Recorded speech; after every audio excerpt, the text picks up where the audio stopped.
with breaking news. A brush fire in Lakewood has homes under evacuation this afternoon. It's burning in Fort Steilacoom Park. About 40 homes are under evacuation in a neighborhood bordering the park just south of Pierce College. Crews from West Pierce Fire and Rescue have been staging on Lake Loop Road with first responders going door to door to make sure that everybody gets out safely. Now, these are live images from inside the park.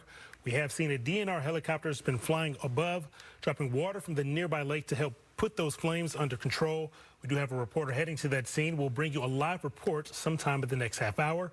Meantime, we can also tell you that Tacoma Public Utilities has begun the process of de-energizing some of those power lines to help with those firefighting efforts.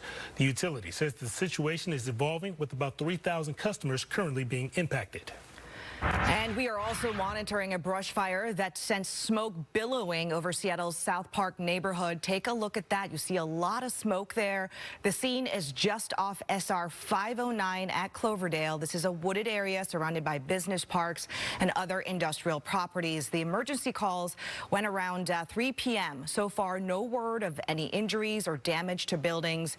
SR 509 remains open at the scene at this moment. And Seattle firefighters have contained a house fire near Green Lake. It broke out on Winona Avenue North, just east of Aurora Avenue. Right now, it's unclear what started the fire, but the flames spread inside and outside of that home and brought down some nearby power lines. Firefighters say that it is under control and no injuries have been reported. The fire also brought down some electrical lines behind that home. So fire danger still running very high out there. There are some major burn bans in effect. Campfires and permit burns are prohibited on all DNR land statewide. King County has issued a countywide stage 2 burn ban. This means all outdoor burning is prohibited until further notice. And no surprise, it is a weather alert day again with an excessive heat warning in effect for much of western Washington. That's the area in pink. The area is colored orange or under heat advisory, and the risk for heat-related illnesses is slightly lower in the orange zones there.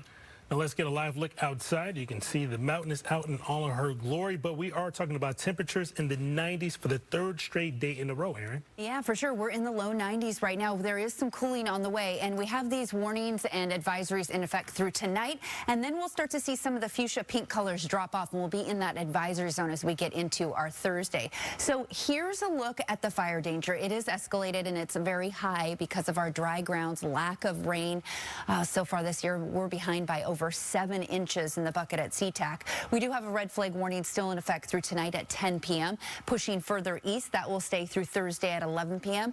Relative humidity as low as 20%. Dry and unstable air just with us as this massive heat wave continues. So we're looking at a live look at 90 degrees out over Elliott Bay right now. Ferry just took off from Coleman Ferry Dock and heading into Bainbridge Island. A really pretty ride if you're looking at that picturesque view. But if you're out there, it's feeling a little warm until the ferry gets going, right? We're seeing 90 in Everett, 90 Seattle, 91 at Tacoma, 101 again, triple digits west of the Cascades.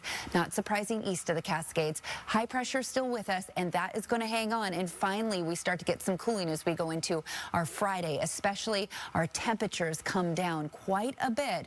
Not so much tomorrow. We'll drop the weather alert, but look at Friday, 76. We'll talk more about that in just a bit. Yeah, we're hoping for that relief sooner than later, and it is on the way. So you can track the cool down with the Fox Routine Weather app. You can stay on top of the forecast anytime. Find live radar for your neighborhood. The Fox Routine Weather app, by the way, is free. Just find it in your app store.